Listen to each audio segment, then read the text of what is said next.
네, 지난 주간 우리 분립 4개 형제교회가 함께 모여서 연합 집회를 열었습니다. 현장에서 많이 참석하셨고요. 온라인으로도 함께 하셨습니다.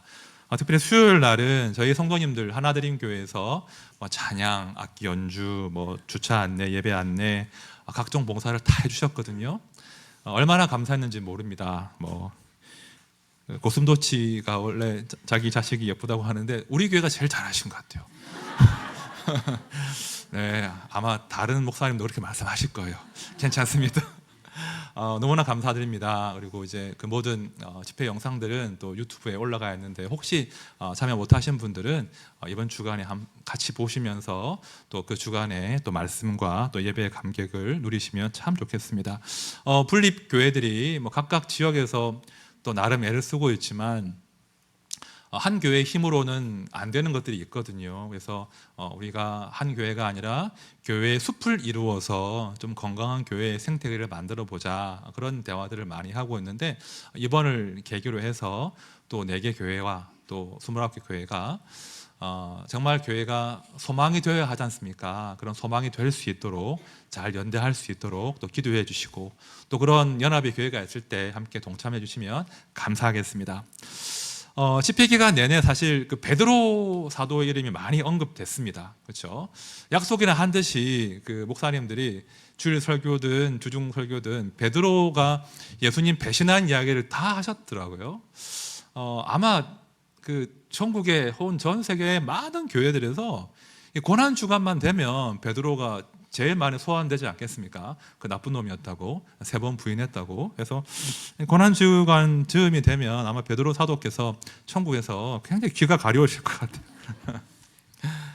또 내 이야기 하냐, 그만 울고 먹어라 그러시지 않을까. 근데 한편으로는 응원하지 않으시겠습니까?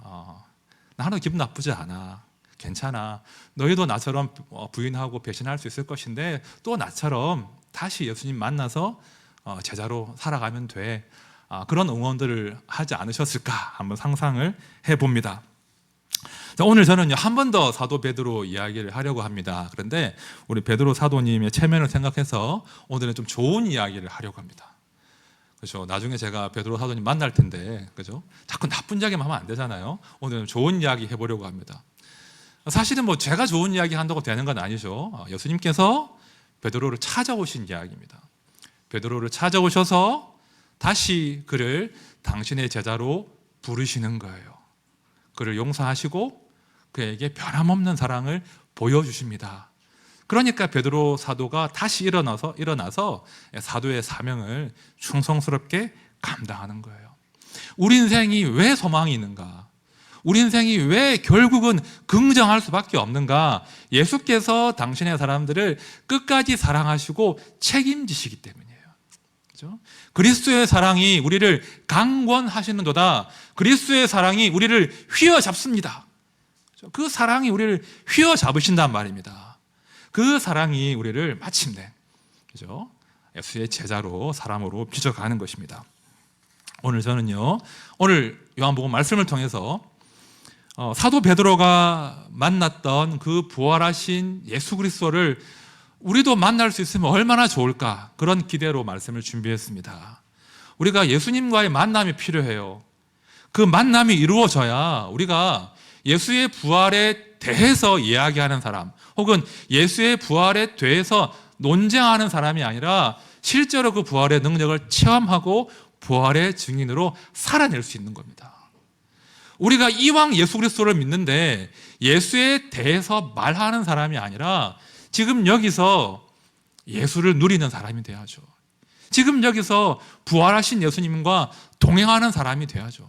지금 여기서 예수의 부활의 그 능력을 누려야 한다는 것입니다. 그런 기도로 함께 말씀을 풀어보겠습니다. 자, 1절 말씀 먼저 보십시오. 오늘 본문의 배경입니다. 그 후에 예수께서 디베랴 호수에서 또 제자들에게 자기를 나타내셨으니 나타내신 일은 이러하니라. 자, 지금 그 배경이 디베랴 호수인데요, 낯선 이름이죠. 이 디베랴 호수는 갈릴리 호수, 갈릴리 바다의 다른 이름이에요. 지금 갈릴리 바다에서 벌어지는 사건입니다. 자, 갈릴리 바다, 특별한 공간이거든요. 예수님과 그 제자들 사이에 그 수많은 그 애틋한 스토리가 묻어 있는 그 바다에서 오늘 스토리가 전개되는데요. 그 바다에 예수의 제자들이 모여 있습니다. 자, 2절 3절 말씀 우리 같이 봅시다. 시작. 시몬 베드로와 디두모라 하는 도마와 갈릴리 가나 사람 나다나엘과 세베대의 아들들과 또 다른 제자 둘이 함께 있더니 시몬 베드로가 나는 물고기 잡으러 가노라 하니 그들이 우리도 함께 가겠다 하고 나가서 배에 올랐으나 그날 밤에 아무것도 잡지 못하였더니, 자 보시면 베드로 포함해서 7명이 지금 갈릴리에 모인 겁니다. 그런데 베드로가 뭐라고 합니까? 나 이제 물고기나 잡으러 갈란다. 그러니까 함께 있던 다른 6명의 제자들이 아마 동생들일 거예요. 형님 같이 갑시다. 이거 따라 나서는 그런 장면입니다. 이 베드로가요, 사실은 굉장히 리더십이 있는 큰 형님이에요. 카리스마가 있었을 것이고요. 힘도 셌고요. 아마 싸움을 잘했을 거예요. 왜 알 수 있냐면 그 예수님 체포당하실 때 다 예수님 버리고 도망갈 때 베드로가 어떻게 합니까? 칼을 딱 빼들고 마지막까지 싸우거든요. 분명 베드로는 싸움을 잘했을 거예요. 싸움도 잘하고 덩치도 좋고 좀 나이도 있고 뭔가 좀 매력적인 그런 인물이 사도 베드로였습니다. 제가 지금 베드로 사도께 아첨하고 있는 겁니다. 나중에 만나면 내가 말 잘했다고. 아무튼 지금 베드로가 물고기 잡으러 가자 하니까 동생들이 우 따라 나서는 장면인데요. 질문이 생기죠. 왜 난데없이 베드로가 물고기를 잡으러 갈릴리 바다로 갔는가? 왜 지금 바다로 갔습니까? 내 인생 이제 끝났다. 내가 예수님 3번이나 부인하고 이제 나는 예수님의 제자로 살아갈 자격도 없고 나는 그럴 자신도 없고 그냥 하던 일이나 하자. 물고기나 잡자. 그런 마음으로 지금 베드로가 본업으로 갈릴리로 고기 잡으러 갔겠습니까? 그렇게 해석하는 분도 있어요. 하지만 전혀 그렇지 않습니다. 지금 베드로는 예수님 말씀 때문에 갈릴리 바다로 간 거예요. 자, 마가복음 말씀 볼게요. 마가복음 16장 7절입니다. 자, 이 대목은요, 부활의 아침에, 부활의 새벽에 그 무덤을 찾은 여인들에게 한 천사가 전해주는 메시지입니다. 가서 그의 제자들과 베드로에게 이르기를 예수께서 너희보다 먼저 갈릴리로 가시나니 전에 너희에게 말씀하신 대로 너희가 거기서 배우리라 하라 하는지라. 베드로가 이 말씀을, 이 천사의 메시지를 전해 들었어요. 그래서 예수님 뵙기 위해서 갈릴리 바다로 갔습니다. 사실 베드로가 예수님과 좀 청산할 것이 있잖아요. 그냥 우르르 만나는 정도가 아니라 따로 만나야 되거든요. 아마 베드로는 갈릴리에서 내가 예수님 만나야 돼. 내가 예수님께 큰 죄를 지었는데 풀어야 돼. 막 그런 마음으로 갈릴리 바다로 갔을 겁니다. 정말 이 갈릴리 바다는요, 특별한 곳이거든요.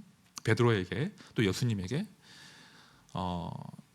예수님이 처음 베드로를 부르신 곳이 갈릴리 바다였잖아요. 그렇죠? 그리고 그 갈릴리 바다에서 베드로는 보았습니다. 바람과 바다가 예수님께 순종하는 걸 보았습니다. 그리고 베드로는 용기를 내어서 바다 위를 걸어본 경험도 있습니다. 그런데 큰 바람이 일어서 무서워서 두려워서 빠져 들어가는데 그때 예수님이 베드로를 건져주셨죠. 갈릴리 바다는 이 베드로에게 너무나 특별한 곳이었고 특별히 예수님과의 그 진한 추억이 스며 있는 그런 곳이었어요. 그래서 이 베드로가 갈릴리 바다로 이제 나가서 이제 배를 타고 바다로 나갈 때 그 마음이 굉장히 복잡했을 거예요. 3절 말미에 이런 구절이 나오거든요. 그날 밤에 아무것도 잡지 못하였더니, 그러니까 물고기 잡으러 갔는데 아무것도 못 잡았다고 해요. 왜 못 잡았겠습니까, 여러분? 왜 허탕을 쳤을까요, 베드로가? 그 7명이나 되는 노련한 어부들이 함께 탄 배인데 왜 그 배가 물고기를 잡지 못했을까요? 사실 지금 베드로는 물고기 잡는 게 목적이 아니에요. 물고기 잡으러 간 게 아니에요. 지금 마음이 복잡하단 말입니다. 내가 예수님을 만나면 내가 무슨 말씀을 드려야 되겠나? 내가 예수님 얼굴을 제대로 쳐다볼 수는 있을까? 그때 내가 왜 그랬을까? 내가 왜 3번이나 부인했을까? 내가 저주까지는 하지 말았어야지. 뭐 이런 복잡한 생각들로 베드로도 제자들도 마음이 어려웠을 거예요. 그러니 고기 잡는데 집중할 수 있겠어요? 막상 그물은 내리는데 멍하니 바다를 보면서 근심 가운데, 생각 가운데 잠겨 있는 겁니다. 본인들의 실패가, 예수님에 대한 그 본인들의 배신과 부인 때문에 마음을 잡지 못하는 그런 상황인 거예요. 여러분 잘 들어보십시오. 바로 이 대목이에요. 베드로가 제자들이 나에게 실망했을 때, 나에게 크게 실망하고 도무지 예수 그리스도를 만날 면목이 없다고 생각할 그때가 비로소 예수님을 깊이 만날 준비가 된 상태예요. 내가 철저하게 나에게 실망하고 내가 무너지고 실패하고 내가 무슨 낯으로 예수님 얼굴을 보지? 라고 하는 그때가 주님을 만날 수 있는 최적의 기회라는 거예요. 최고로 준비된 상태가 그런 상태라는 거예요. 여러분, 우리가 하나님의 뜻대로 하는 근심 있잖아요. 근심인데 그 근심이 하나님의 뜻대로 하는 근심이라면 그 근심이 우리를 예수께로 돌이키는 거예요. 그 근심이 우리에게 복이 되는 거예요. 오늘 말씀이 딱 그래요. 근심 가운데 허탕치고 있을 때 주님이 베드로를 찾아오십니다. 그리고 물어보십니다. 얘들아, 너희에게 고기가 있느냐? 그러자 고기가 없습니다 라고 답을 해요. 또 예수님 말씀하십니다. 고기가 없구나. 그러면 그물을 배 오른편에 던지라. 그리하면 잡으리라. 여러분, 이 장면 사실은 되게 익숙하게 우리가 떠올려야 되는 장면이 있습니다. 지금 이 장면 어떤 모습을 연상하십니까? 이 장면을 보실 때 물고기가 없어요. 밤새 허탕을 쳤어요. 그런데 예수님이 그물 내리라고 하세요. 이 장면은 뭐냐면 누가복음 5장을 나중에 한번 보십시오. 예수님께서 베드로를 처음 제자로 부르실 때가 딱 이랬거든요.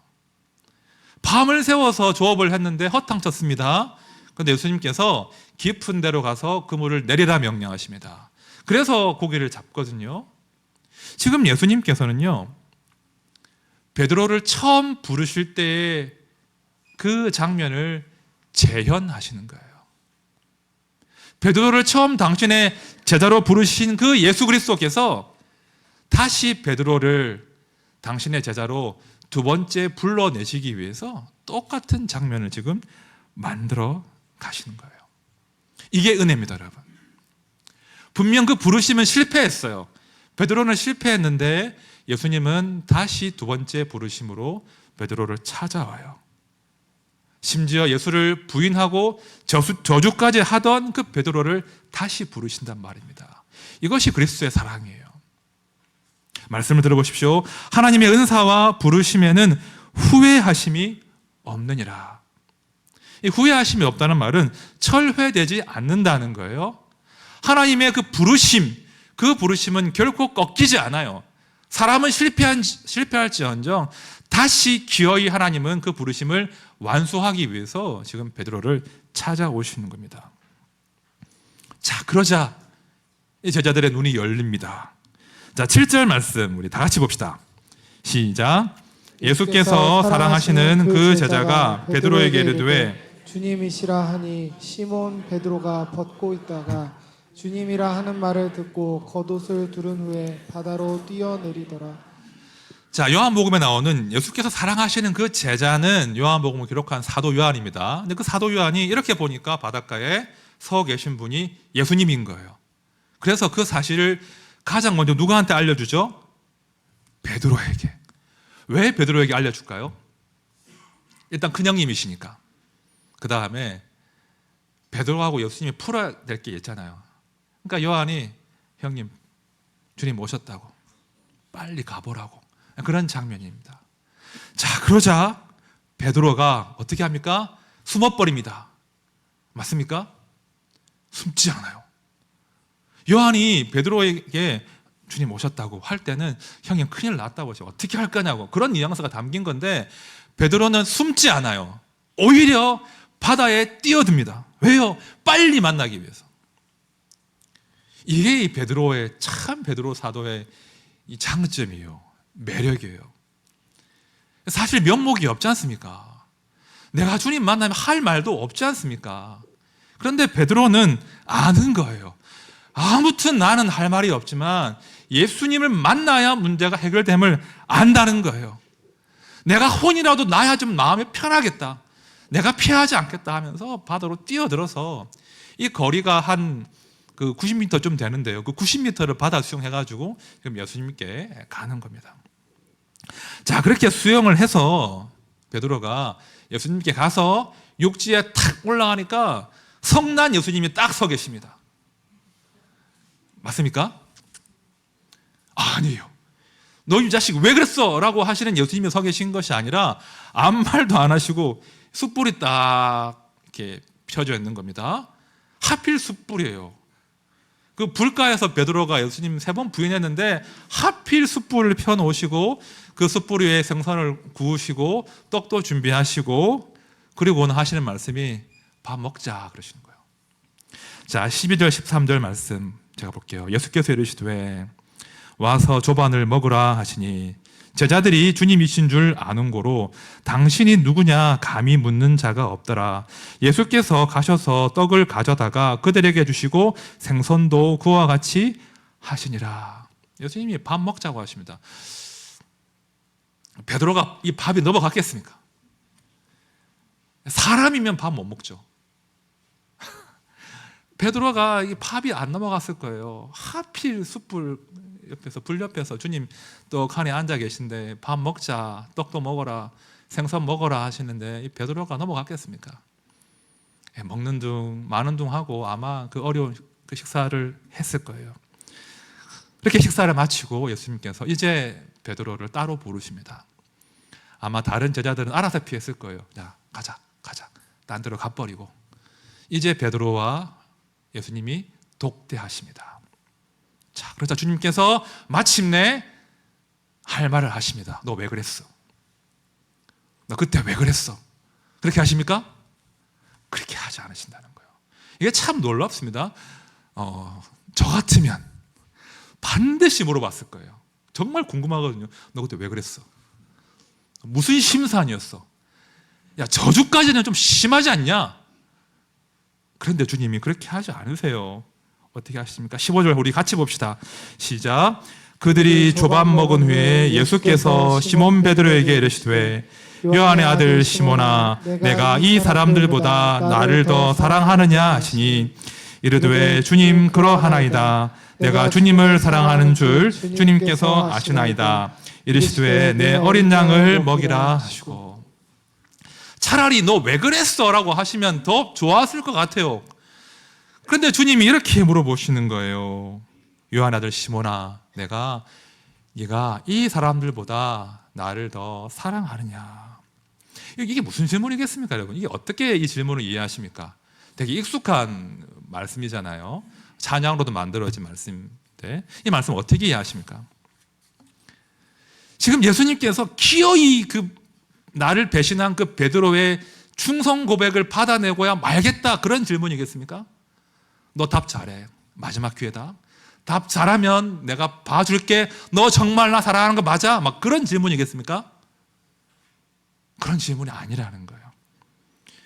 제가 이제 이 질문의 의미가 뭘까? 왜 이 질문을 하셨을까? 묵상을 하기도 하고 주석을 찾아보기도 하고 막 고민을 하다가 이거더라고요.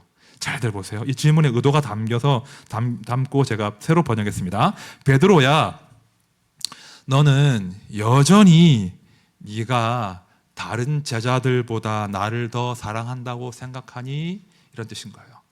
베드로야, 너는 여전히 나를 다른 제자보다 더 사랑한다고 생각하니? 지금 예수님은요, 베드로가 실수하고 넘어진 그 지점에 대해서 부드럽게 물어보시는 거예요. 너 자신만만했잖아. 주여, 주를 위하여 내 목숨도 버리겠습니다. 다 버릴지라도 나는 그러하지 않겠습니다.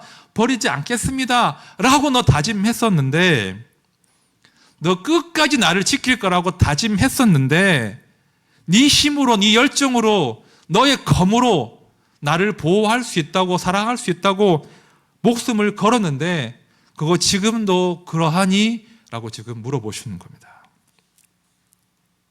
그 질문인 거예요. 너 정말 너의 그 사랑으로, 나를 향한 그 열정으로 나를 섬길 수 있다고 믿고 있는 거니?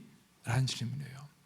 여러분, 베드로는요 사실 진심을 다했잖아요. 진심이란 단어 지난주 고난주간에 또 많이 들으셨죠? 베드로는 진심이었거든요.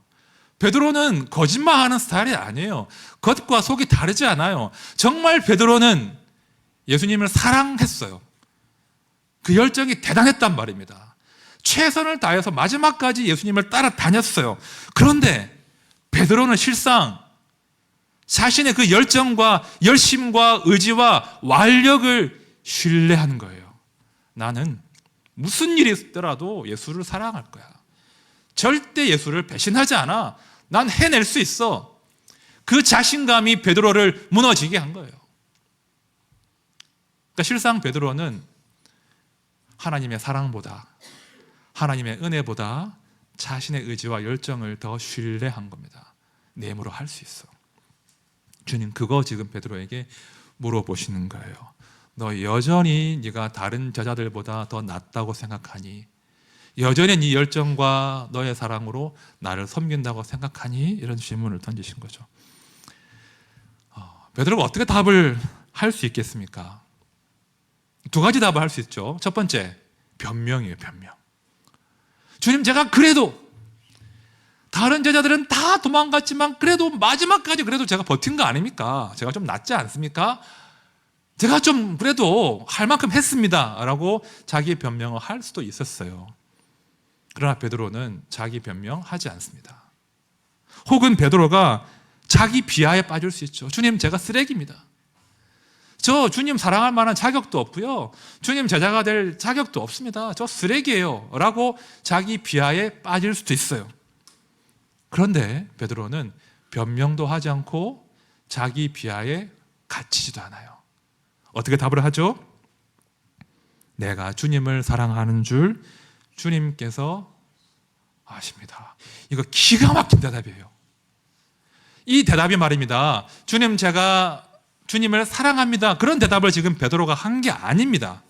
지금 베드로가 말하는 핵심은, 주님, 제가 주님 사랑한다고 제가 믿어왔는데, 제가 여전히 주님이 소중하고 제가 주님 사랑하지만 제 사랑 저는 믿지 못합니다.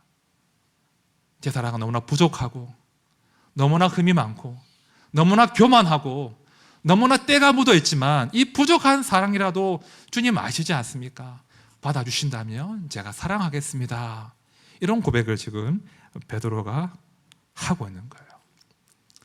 주님, 저는 더 이상 주를 향한 제 사랑을 신뢰할 수 없고요, 주님 아시지 않습니까? 제 사랑은 너무나 약합니다. 하지만 이것 받아주신다면 제가 주님 사랑하겠습니다. 이런 고백을 베드로가 합니다. 우리 주님이요, 이 고백을 3번 받아내십니다. 한 번이 아니라 3번 이 부족한 사랑을 고백하게 하세요. 자, 17절 말씀 우리 다 같이 봅시다. 시작. 세 번째 이르시되 요한의 아들 시몬아, 내가 나를 사랑하느냐 하시니 주께서 세 번째 내가 나를 사랑하느냐 하심으로 베드로가 근심하여 이르되 주님, 모든 것을 아시오매 내가 주님을 사랑하는 줄을 주님께서 아시나이다. 예수께서 이르시되 내 양을 먹이라. 베드로가 근심하죠. 아무리 내가 주님을 사랑합니다 라고 답을 바로 하고 싶은데 그 답을 할 수 없는 거예요. 내가 주님을 사랑합니다라는 대답을 할 수 없는 거예요. 3번 동일하게 내가 주님을 사랑하지만은 그 사랑 저는 알지 못하고 주님만이 아시지 않습니까? 제 사랑은 너무나 부족합니다. 받아주십시오. 그 고백을 지금 베드로가 하고 있는 거예요. 베드로가 깨달은 거예요.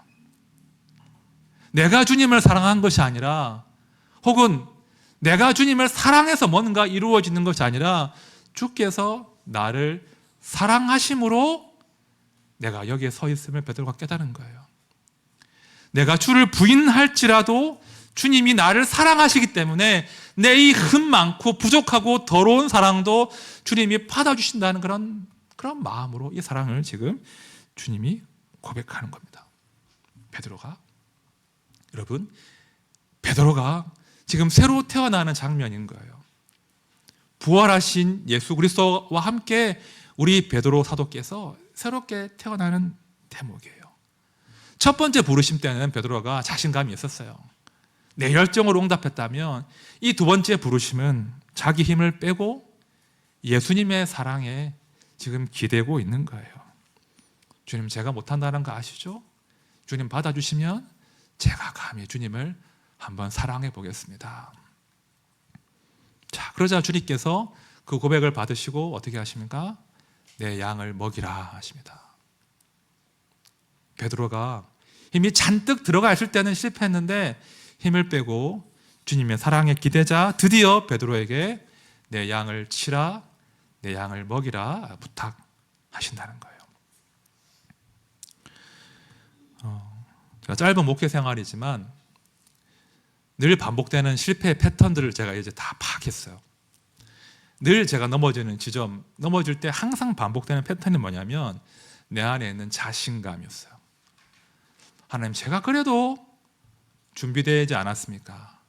제가 그래도 저 목사님들보다는 공부도 많이 했고 이런저런 삶의 고통도 많았고 더 잘 준비된 거 아닙니까? 이제 제가 할 수 있을 것 같아요. 한번 해보겠습니다. 그런 마음으로 제가 뛰어들면 반드시 실패하더라고요. 당장은 성과를 내기도 하는데 반드시 예수님께서 저를 이렇게 꼬꾸라지게 하시더라고요. 제가 가진 다양한 타이틀이 있습니다. 하나드린 교회 담임 목사라는 타이틀이 있죠. 또 가장이죠, 한 집안에. 그리고 남편입니다. 그리고 아들이고 동생이고 또 아버지입니다. 그런데 여러분도 다양한 타이틀이 있잖아요. 그런데 그 어떤 타이틀도 가볍지 않다는 걸 제가 배워가고 있습니다. 근데 하면 되지, 할 수 있지 라고 하는 생각들이 하나씩 무너지는 거죠. 그 타이틀 아래 하나님께서 당신의 백성들, 양들을 보내주신 거잖아요. 내 것이 아니잖아요. 우리 성도님이건 우리 아내건 자식들이건 내 것이 아니고 주님께서 보내주셔서 먹이고 치고 섬기라 하신 그런 소중한 사람들인데 어느 순간 문득 돌아보면 제가 사랑할 수 없더라고요. 물론 저는 이야기해요. 아내에게 사랑합니다 이야기하고 성도님들에게도 사랑합니다라고 해요. 그런데 제가 알거든요. 그 사랑이 얼마나 표리부동하고 얼마나 오염되어 있고 얼마나 때가 묻은 사랑인지 제가 알거든요. 근데 모르고 살다가 한번씩 깨닫게 해주세요. 너 거짓말이잖아. 너 그거 입에 발린 소리잖아. 너 네 힘으로 시킬 수 없다는 거 너 알잖아. 아주 때로는 아프게, 때로는 부끄럽게 하나님께서 제 사랑이 얼마나 불순물이 섞인 사랑인지 깨닫게 해주십니다. 그러면 처음엔 되게 실망스러워요. 저 스스로가. 와, 역시 너도 속물이구나. 너 어쩔 수 없는 거구나. 너 어떻게 그렇게 거짓말 뻔뻔스럽게 할 수 있냐. 좀 마음이 좀 무거워질 때가 있습니다. 그런데요, 저에게 실망한 그 자리가 결국은 예수님이 찾아오시는 자리더라고요. 제가 한없이 낮아지고 한없이 저에게 실망한 그 자리에서 예수님이 두 번째 저를 만나러 항상 오시더라고요. 네 힘으로 안 된다는 거 이제 알겠지? 네가 다 책임지고 지킬 수 없는 것 알겠지? 네가 네 지혜도 지식도 학벌도 사랑도 신뢰할 수 없다는 것 알겠지? 어떻게 할 건데? 어떻게 할 건데 질문하시는 거예요. 그럼 제가 뭐라고 답하겠습니까? 주님 아닙니다. 더 힘내볼게요 하겠습니까? 아닌 거예요.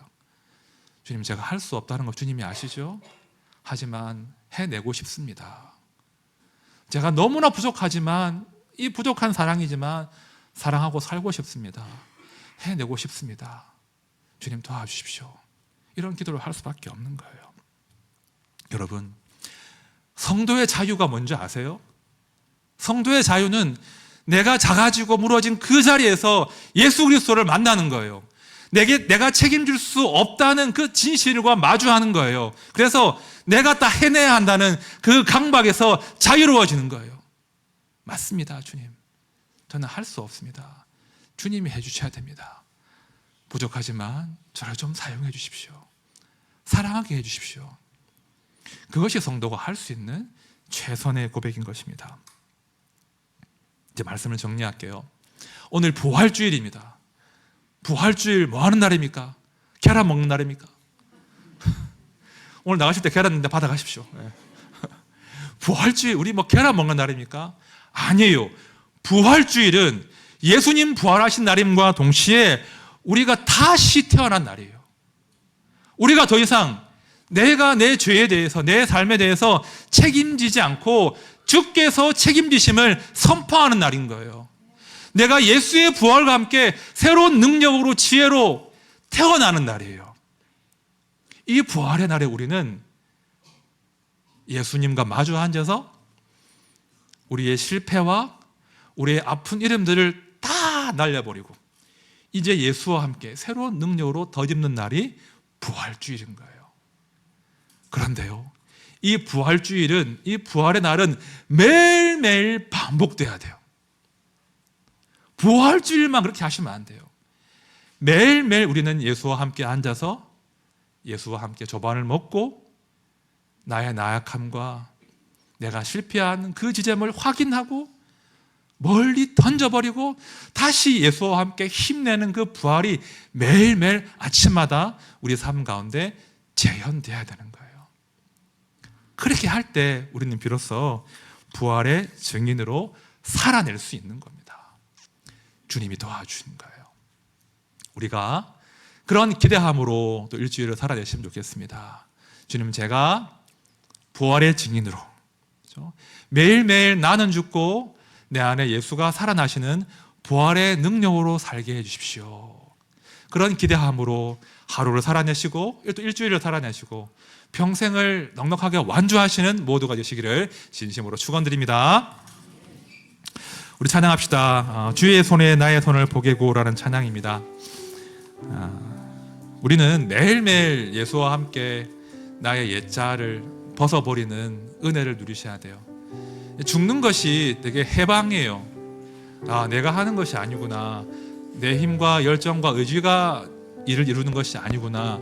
그걸 내려놓는 게 우리의 해방이에요. 대신 주님이 하시는군요. 주님께서 나를 통해 일하시는군요. 그걸 아는 것이 자유입니다. 하나님, 제가 예수와 죽고 예수로 살아나는 그 부활의 능력이 무엇인지 알게 해주십시오. 제가 오직 주와 함께 또 주를 위해 살아가는 그런 삶을 살게 해주십시오. 우리 함께 찬양하면서 고백합시다.